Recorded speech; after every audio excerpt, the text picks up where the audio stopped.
IoT Unplugged, where we talk to industry leaders, innovators, and major players in the Internet of Things, bringing you the best and latest insights. Tune in to learn more. In this episode, I'm joined by Richard Hummel, Director of Threat Intelligence at Netscout. We discuss the state of IoT security, the influence of cybersecurity regulation, and the rise of AI-driven attacks. Hi, Richard. Thank you so much for joining me on the IoT Unplugged podcast. Thanks for having me, Caitlin. Pleasure to be here. So for those listening, could you provide a quick introduction to who you are and what you do?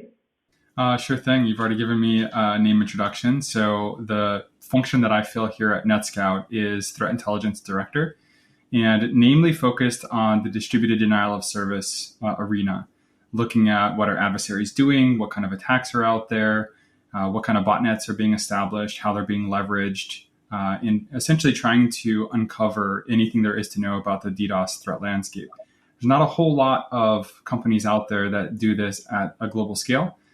So we're one of the few, and I'd like to think that we have pretty solid comprehensive coverage and visibility of the DDoS threat landscape. So we do a number of blogs, we do threat reports, we distribute our threat intelligence into our products. So we're pretty well-rounded when it comes to being a normal threat intelligence shop, but squarely focused on the DDoS space. Thank you for that introduction. The impression I get in speaking to people about cybersecurity and security in relation to the IoT industry is that it's still very much gradually being adopted, if that makes sense, in that IoT itself is quite young. And so therefore, cybersecurity and how it's being approached in that space is everything's still quite new. What have you observed from your side? It's interesting then that you're suggesting this is a position that consumers take or some consumers take. Do you think then that the concern about cybersecurity should fall to the company who's selling their product to the consumer? I think you might be overestimating the gradual nature of this. Let's face it, IoT has been under assault for decades, and it's only gotten worse. There's a number of initiatives that we've seen over time. There's a number of joint efforts. There's regulations. There's laws. I'm sure we're going to talk about a few of those here. But there's so much that has been done because we recognize that IoT is a massive problem. The problem lies in the fact that the IoT devices are way outpacing any kind of regulations that we might impose upon their security. So the adversary essentially has free reign of what they want to do with these devices around the world. It's a quite scary place when you think about the IoT. And as consumers, do we really care about the security of our IoT devices? I'd argue that most people don't. In fact, most people have no idea that you could probably log into a good number of your IoT devices at home to change your default passwords or to update them or to do the firmware changes. Most people, it's a plug and play kind of situation. It's a very real problem that the adversaries absolutely exploit. I definitely think that there's a responsibility of the manufacturers. In fact, I would argue that that's probably the only way we're going to see sweeping reform is to have them come out of factories in a secure manner with the ability to update the things regularly. Most consumers, just think about this in terms of a birthday or a holiday where IoT devices are pretty common as gifts, right? Whether that's the smart fridge, the smart dishwasher, the new watch, or the new thing you put on your network. Most people, their objective when they get that gift is let me turn it on, let me get it on net, and let me use it as fast as possible. Their first thought isn't, well, let me make sure I can log into this thing first, change the passwords, make sure it's up to date, make sure it has all the latest security patches. Like that is so far from anyone's mind, including myself as a security researcher, right? It's just, that's not the first thing you're going to do Christmas morning when your kids want to power up their latest IoT device, right? And so a lot of people think of IoT devices as like these massively powerful servers or different things on corporate environments or in data centers. It's not. It's the little things in your house. It's the watches that you have. It's all of these little aspects that a lot of people just don't realize are on your network. And so their goal is, let me use this. And that consequently is what the manufacturer considers as well. How do I make this as usable, as user-friendly, as plug and play as possible so that the user gets to enjoy the device? They don't have to worry about all of these other things. So if the manufacturer is not thinking about the security, why should the consumer? And the manufacturer, in many cases, tries to make it such that the user is the furthest thing from their mind because they just want to use the device. So I think, yes, it's going to be a combination of regulations. It's going to be a combination of manufacturing, but also education of the general user base, which I guess is why we do these kinds of podcasts and webinars and why we blog and do threat reports, because we want to distribute this knowledge that adversaries are absolutely exploiting these things and people need to be aware of it. I'm sure that your days are never boring, and I'm sure that you're never not busy. And I think that's the nature of cybersecurity.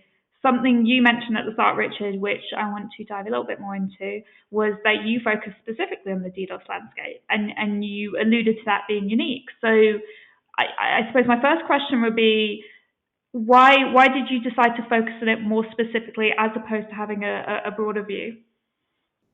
So I've done a number of things through my career. I started in the US Army and was focused on cyber threats, tracking nation states, and doing various regional type tracking, deployed to Iraq, supported troops in Afghanistan. So I did a lot of the nation state stuff. While that is very interesting, it is also very, very tense. It is also all very secret squirrel.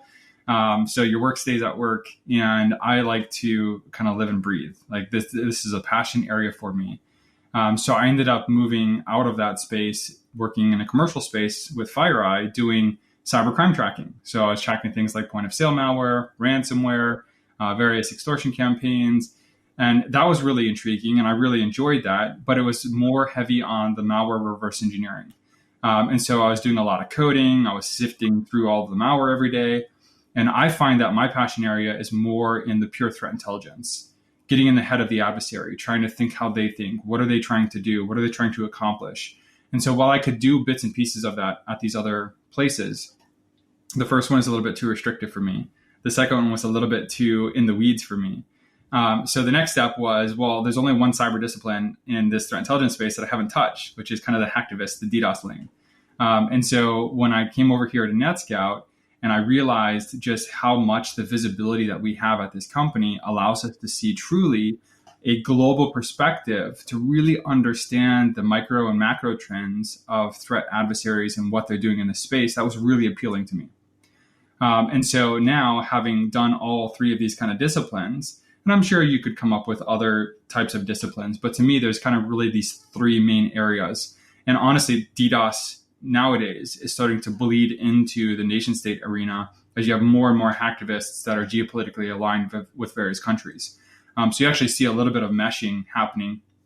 You've seen that in the crime space too, where some ransomware operators will use DDoS attacks as an added leverage to get paydays. So there's a little bit of bleed through on both ends of this, but DDoS is still a very, very unique space in and of itself.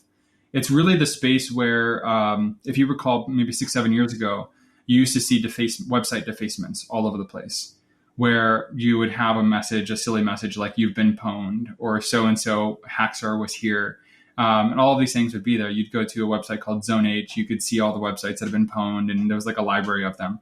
That happens still occasionally, but that's not really the hacktivist MO today. The hacktivist MO today is DDoS attacks, and so with more than 300 active DDoS hacktivist groups in the world, you can imagine that, like you said, no day is boring and no day is like the previous day.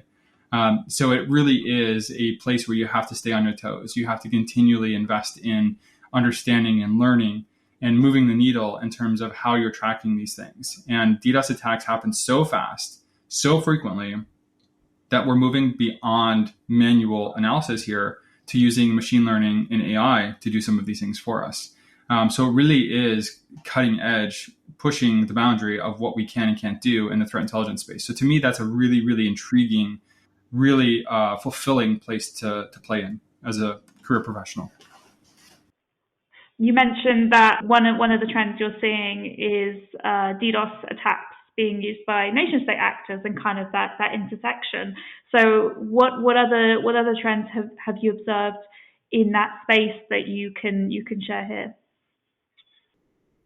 So, one of the biggest trends and changes that we've seen over the past few years, and by the way, this started when Russia invaded Ukraine. When Killnet, a group that was affiliated with Russia, now we don't necessarily think that they were Russian agents, but they were very much pro-Russian aligned, aligned with their ideals, their geopolitical, socioeconomic stance. And so basically anyone that was an enemy of Russia became an enemy of Killnet. They started a trend or a wave that has essentially accelerated to be an avalanche. And so it used to be 5-6 years ago that we would track anywhere between 2 and 3 prolific DDoS hacktivist groups at any given time. Now, there was probably always more out there. They were kind of small potatoes, if you want to call them that, where you would see them pop up, they would flare, they would masquerade as somebody else, they would try to extort payments. They almost never succeeded.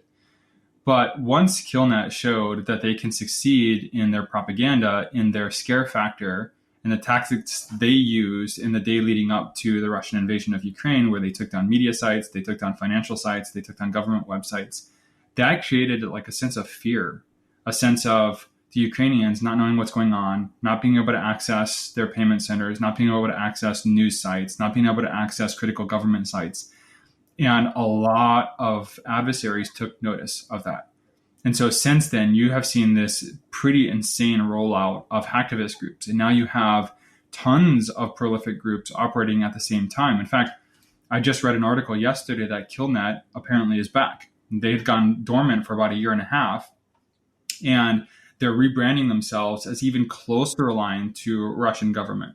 Now, are they actually a Russian government now and a nation state? I don't know the answer to that right now. But that trend started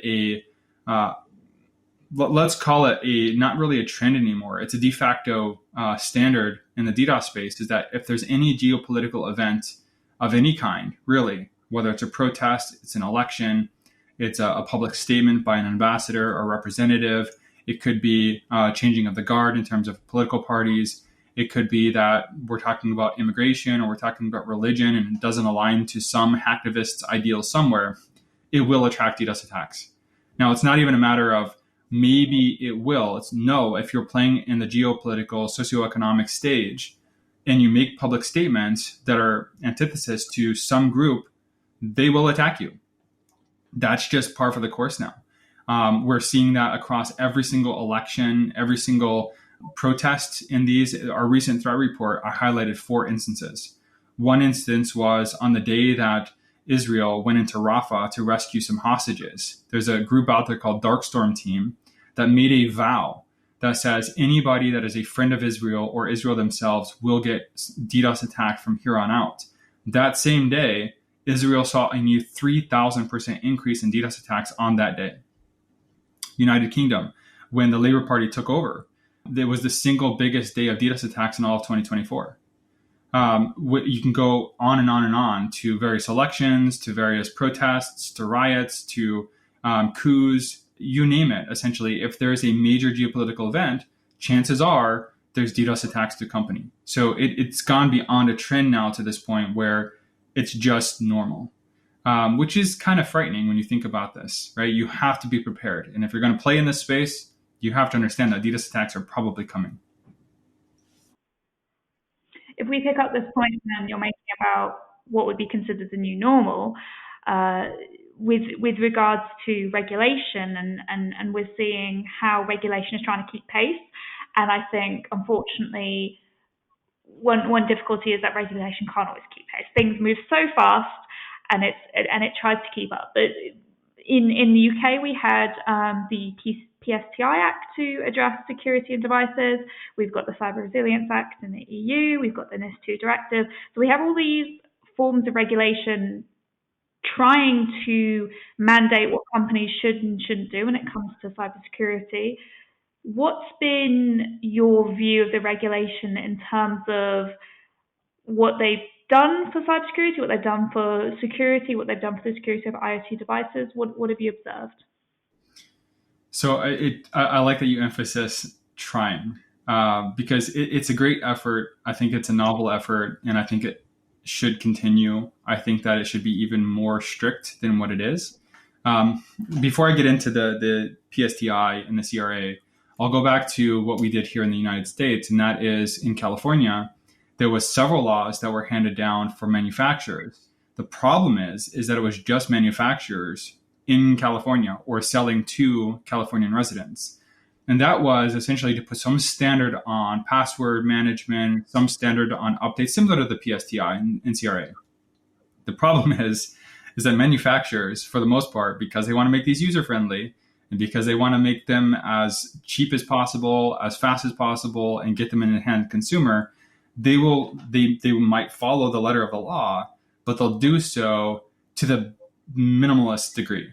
So for instance, let's just say the Californian Act that was introduced, and I can't recall the name of it off the top of my head, says, well, now your passwords have to be 10 digits or 10 characters instead of 8. And oh, by the way, you have to add a number and or some other alphanumeric character in there.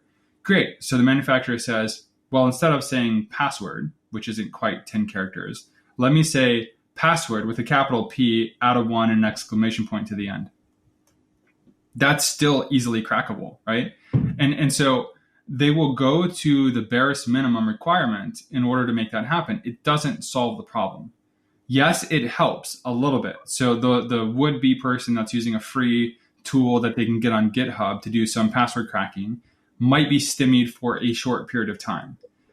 But it's not going to stop a persistent adversary. It's not going to stop a sophisticated adversary. And even if they chose some other random alphanumeric characters, a lot of times they'll choose the same username and password for a series of devices.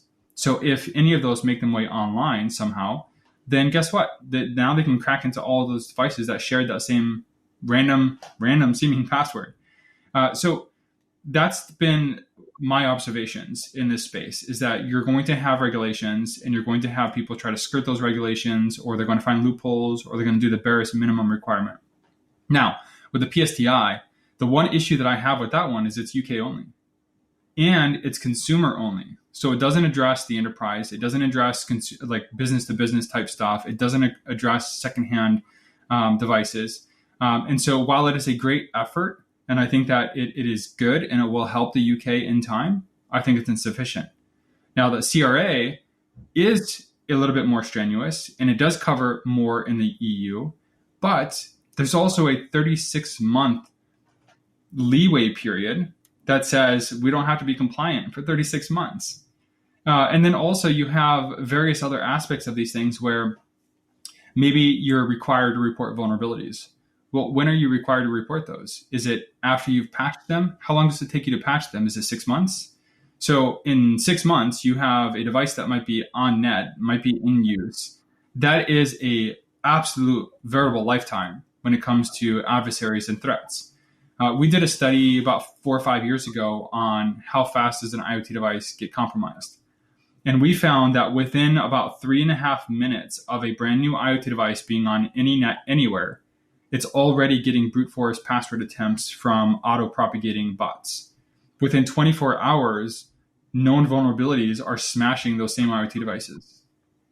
So if your reporting requirements are, well, I don't have to report a vulnerability until, I don't know, 30 days, 60 days, 90 days, or until I have a patch for it so that I don't have people looking for it, you're basically allowing the adversary to have free reign over those devices for that period of time. Now, let's just say that your life cycle is 6 months. You have 6 months to report this vulnerability. And then you have the systematic rollout of patches. You have those devices that maybe have sat dormant that get powered up. And so for a time, they're not patched. They miss a patch. Maybe they're just not auto-updating. There's any number of issues here. Well, by the time you get all your devices patched, well, guess what? There's probably another vulnerability in the next version of the product. So you have this perpetual playground for an adversary that essentially says we are always going to have a complete smorgasbord of IoT devices, no matter what, anytime we want. So that's basically what we're dealing with here in this IoT space. And it's not even just the on-net devices, the hardware devices, it's virtual aspects as well. There's a number of hacktivist groups out there that are more frequently using hosting providers and spinning up virtual private servers, or offering the operators of these things some sort of digital incentive that says, hey, run these things for us. And some of the most resilient infrastructure they can find happens to be in cloud hosting providers. So there's not even a physical IoT device we're talking about here, but it functions the same way. So this is the space that we're in. So it's going to require more regulations, I think. Now, you don't want to go too heavy. You go too heavy with regulations and industries die. But you need to have some sort of consensus on these are the regulations that we should employ, not just localized, not just in the UK, not just in California, but globally. And you need to get a vast majority of world's manufacturers and people like myself in the space, in the community, on board with these regulations and then implement them at scale. That's when you're going to see true lasting impact. If you just do these in isolated pockets, it's not going to solve much. I mean, the vast majority of IoT devices that are compromised come from the APAC region, Vietnam, Thailand, India, China. Like, that's where the vast bulk of this population is. How are we going to solve that? How are we going to go into China and say, China, hey, your IoT devices, they're terrible. You need to fix them. Probably not going to happen, which means now we've got to find other ways. And the devices coming from China, we've got to figure out, well, how do we secure those? Because they don't have any incentive. And so is it the US's position that says, hey, if any devices are coming from China, they're going to have to adhere to these regulations? And that's a global thing. We're going to have to do that at a global scale across multiple governments around the world, not just pockets here and there. Yeah, I think the point you're making about standardization is certainly one that's been raised by plenty of people I've spoken to about this, because as you rightfully pointed out, the PSTI being specific to the UK means only manufacturers selling into the UK need to abide by it, and then they need to abide by another regulation in another country. And so I think that does present a challenge, and there might be some reluctance over having to comply with all these different regulations. And so to this point you made as well about we don't want the regulation to be too stringent or industries will die, what kind of balancing act do you think there needs to be then to make sure that regulations increase security overall, but then they don't hamper innovation? Yeah, I think the main things are going to be, well, think about it from a defender's standpoint. Some of the things that the normal processes we go through, we have things like Patch Tuesday, we have security awareness campaigns, we have various other initiatives that allow us to go through and systematically go and change things like password management, where, hey, every 90 days I have to change my password for key things. Like, these are going to put a little bit of burden on the end user. But I think if we're going to solve this problem, we're going to have to make a little bit of everybody uncomfortable. You're going to have the government say, hey, this really, really needs to happen. We probably don't want to do this because it's not going to be popular by the manufacturers. It's not going to be popular by the users, but we've got to have some middle ground here. Manufacturers are not going to like it because it's going to cost them more in terms of R&D and personnel. And then they might have some product that doesn't move as quickly because one manufacturer might have implemented something faster than another, which means people might shift to products. That's uncomfortable. The end user is going to have to get uncomfortable because now I'm actually going to have to know a little bit about network security, go in and change my passwords, go in and update my devices. And so I think that really it has to be a complete total mind shift. And it's not at any one level. Yes, you can have overregulation where the government says now everything's super, super strict and nobody wants to create these devices anymore or sell them anymore because it's too expensive, it's too much overhead, their users don't like it, it's unpopular. And then you can have too much of the manufacturer saying, well, now I'm going to push all of that responsibility down to the end user, where this product becomes so complicated to use that why would I use this when I can just go buy a cheap one over here that's not implementing these issues? So I think if you strike a balance between all three of these, then hopefully you get to a middle ground that says, yes, it's a little uncomfortable for everybody, but it means that I likely don't have an adversary in my home on my devices using them for nefarious reasons or trying to steal my data or compromise other assets or pivot laterally inside my enterprise, inside my organization. And then I don't have my devices being used to attack other devices. So, but that really is an education piece, right? So once everybody gets on board with this, which maybe we never get there, That's a very real possibility that we never get there. Maybe ML AI is here to change that. Maybe when ML AI becomes more mainstream, as in most homes and most networks, most devices, maybe this becomes irrelevant. And we can use ML AI to help us do all of these things so that the user isn't saddled with the burden, so that the manufacturer doesn't have to implement or waylay the user from actually enjoying their products. And the government can say, hey, let's just make sure that whatever this ML AI implementation is adheres to these standards. And so there could be a point in time in the future. But I think if we're going to do this, it's either a complete and total mind shift or it's a complete and total automation of this aspect. I don't think you get there any other way. So why don't we then talk a little bit about artificial intelligence and machine learning? I think that's a really good segue. Earlier, I think you said you at Netscout use AI to identify and flag up attacks. Is that correct? Yeah, so we're using it in a number of different ways. One, I use it as an agentic helper. So I'll do things like research. I'll give you an example of something that I already mentioned earlier. When we're talking about the geopolitical trend, no, I could have gone through and look at every single major event and every single election and every single spike in attacks, and I could have done this all manually.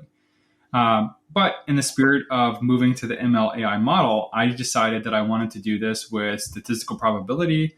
I wanted to do a little bit with machine learning, and I wanted to use AI model, specifically LLM, or like a chat GPT type thing to help me drive at some of these findings. So the first thing that I did was show me every single spike in DDoS attacks over a 24-month period of time using standard mean, standard deviations.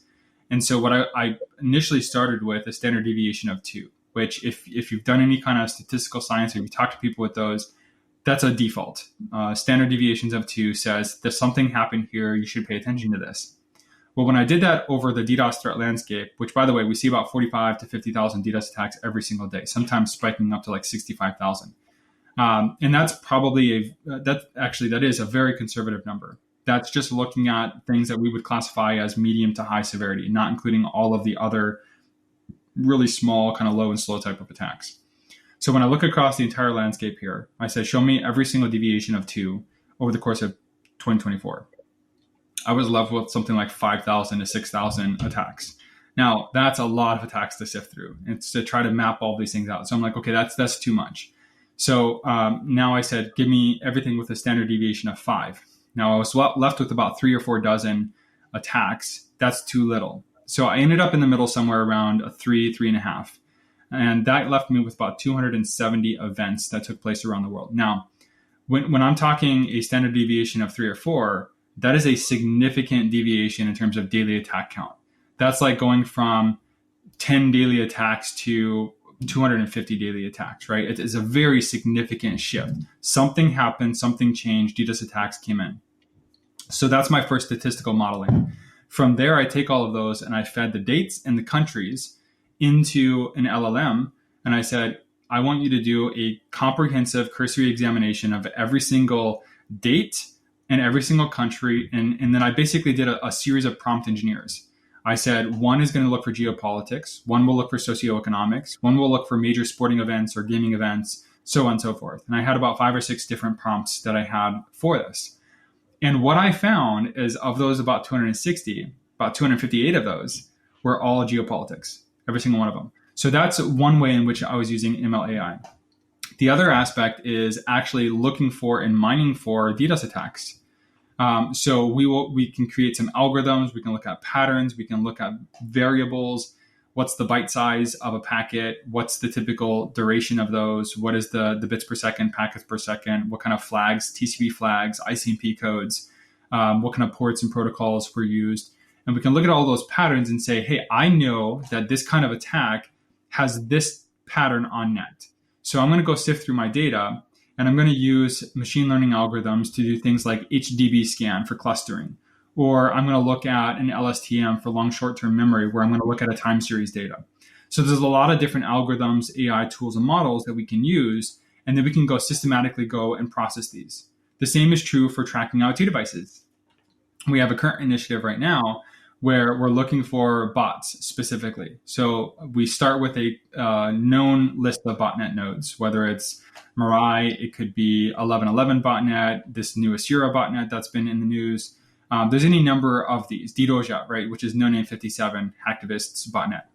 We start with these nodes, and what we can use is there's a couple of different methods. One is HDB scan. So we can say, this is our cluster.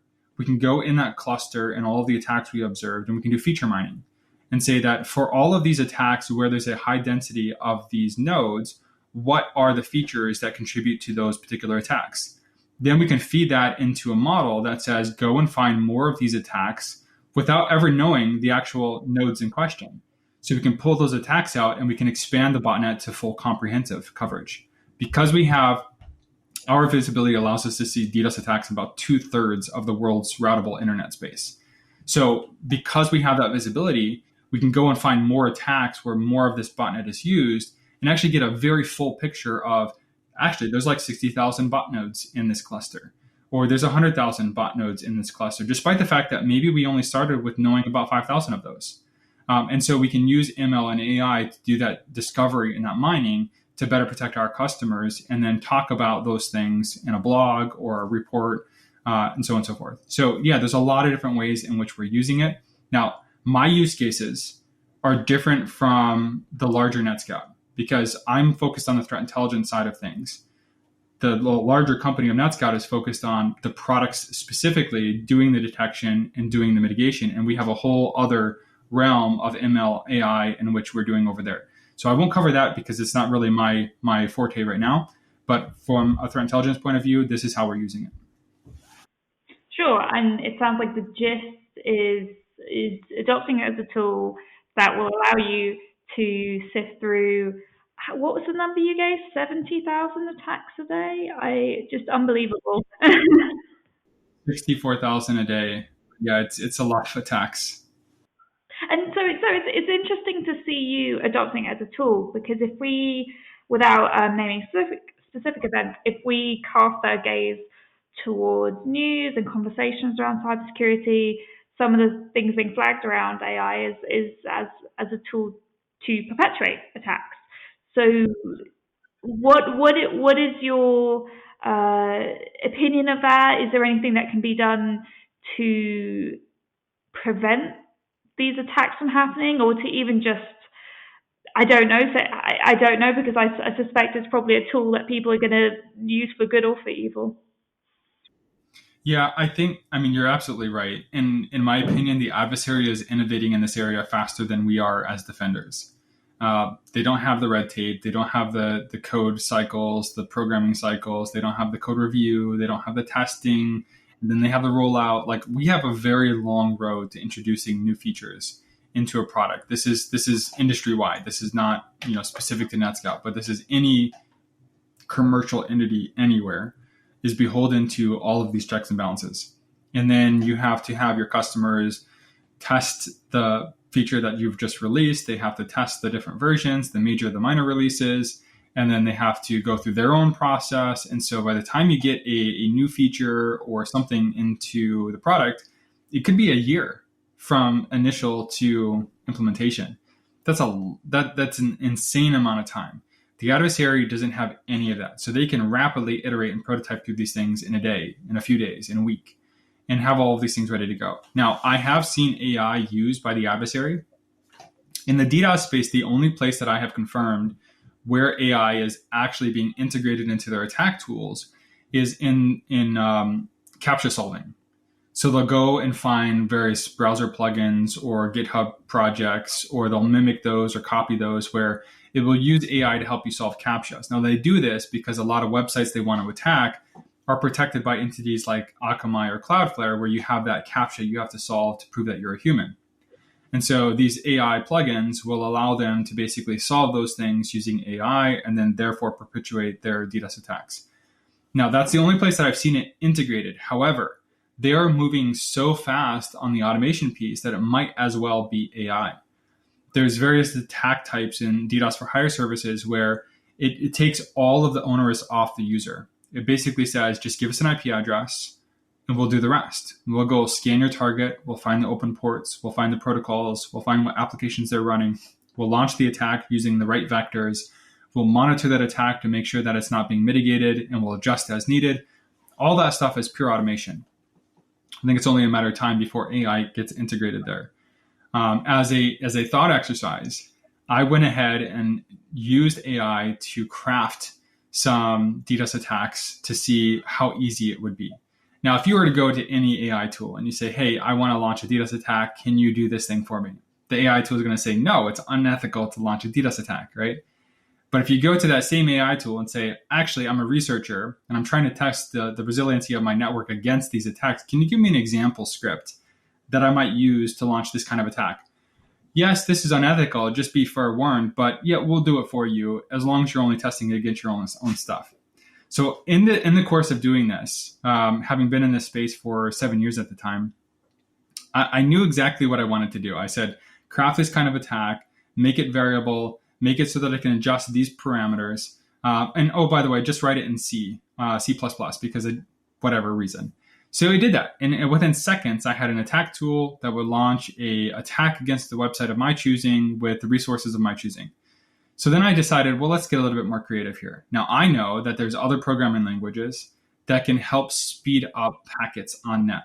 So there's a programming language called XDP, which is essentially designed for networking. It can do a high throughput packet. And so I said, okay, I want to launch this kind of attack, but I want you to write in XDP.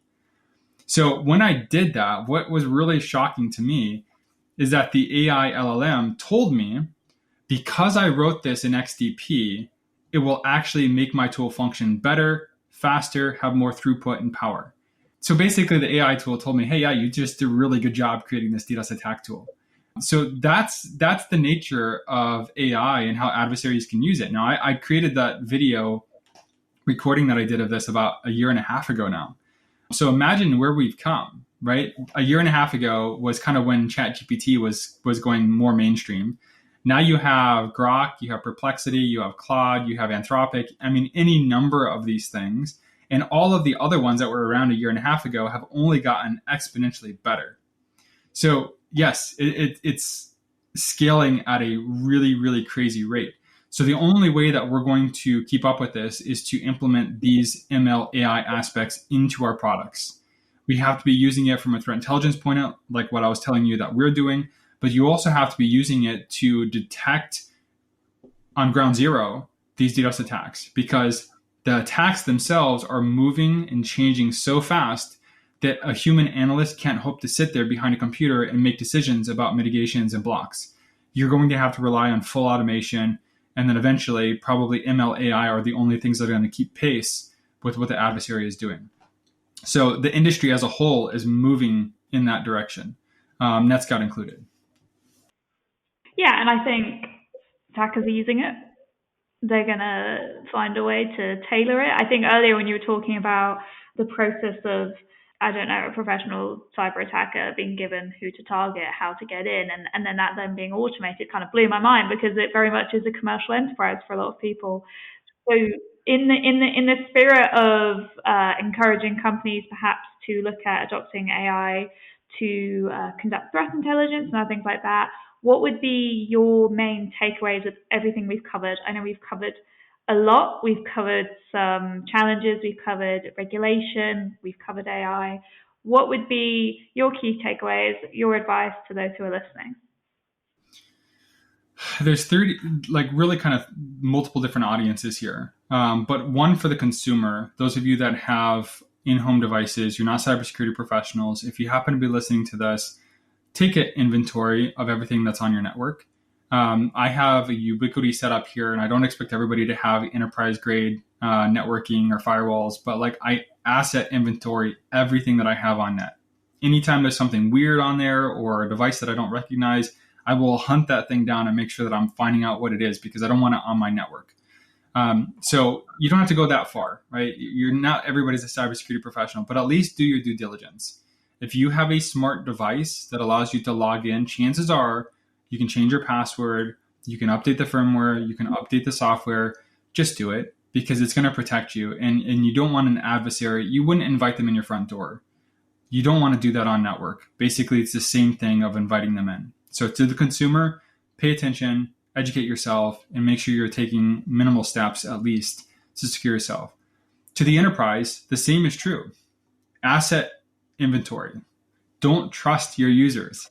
I was actually at a customer site recently, and one of the primary cybersecurity guys that was there, he's head of a very large financial organization, said, "Yeah, we don't trust our own employees," and they have cut down on the number of incidents drastically because they implement even in-house security, multi-factor from inside the network on the intranet, making sure that everything is asset inventory, making sure that everything is updated.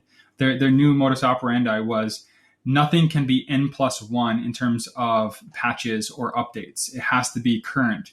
And so those are all really, really good practices to make sure that you're eliminating these kinds of threats. And then to those that would be thinking about ML and AI and whether to integrate that, embrace it. I have seen so many organizations and so many entities resisting and crying foul and saying it's the downfall of industry, it's the downfall of whatever. I don't believe so. And I feel that the vast majority of people that don't like AI, that are resistant to it, are the ones that are going to be outpaced. I think those that embrace this are going to thrive, just like the Industrial Revolution. If you embraced the technology, you embraced what it could do to automate your processes, you succeeded in a way that was unheard of. AI is the new revolution. And if you embrace it and you accept the fact that it's here to stay and you leverage it and you use it for your purposes, I think it's going to accelerate you to new heights. It's going to allow you to do things that you would never have thought possible before. I am not a programmer by trade, but using AI tools, I can code a lot of stuff now. I can do a lot of prototypes. I can use ML AI on my data. It has improved my data science to degrees that would have taken me years otherwise. So use it and embrace it. Don't run from it. Now, practice caution. Don't put your keys to the kingdom into the AI tools. Don't put your passwords in there. Don't put your databases in there, because once you do, it's there. If it's in the digital world and you're working on things online, chances are you're not getting it back. So do exercise caution, but not so much caution where you run from it. Great. Well, you've certainly given us all food for thought, Richard. So thank you so much for joining me and for taking the time to talk a little bit more about the world of cybersecurity. Absolutely. Thanks for having me, Caitlin.